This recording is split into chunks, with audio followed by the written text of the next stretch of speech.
Why did I get into organic? My first exposure to organic was a kind of a wacky woman in Nevada County who grew Zinfandel organically, and she grew it out in the middle of her goat pasture.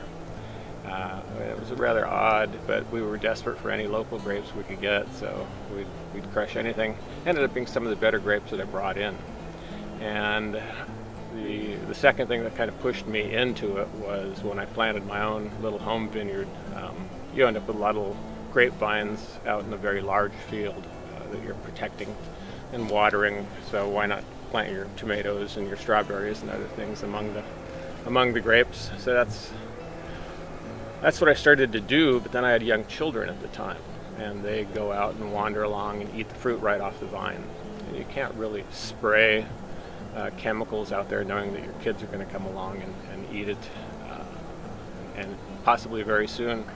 So that's kind of what pushed me into going organic on my own home vineyard. The first organic wine that I made was 1988. It was 1 barrel of Pinot Noir. And my dermatologist asked me if I'd make him a barrel of wine without sulfites, because he has a reaction called vasodilation, where 1 glass of wine with sulfites and all of his capillaries relax and he turns bright red.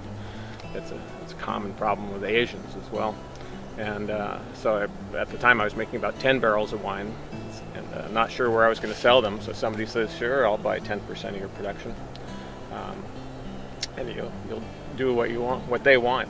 And it turned out to be about the best barrel of wine that I made. By 1989, I drifted away from using sulfites in most of the red wine production that I had. And by the 90s, early 90s, I was entirely making wine organically. At that time, there was no definition of organic. It was what we called self-certified.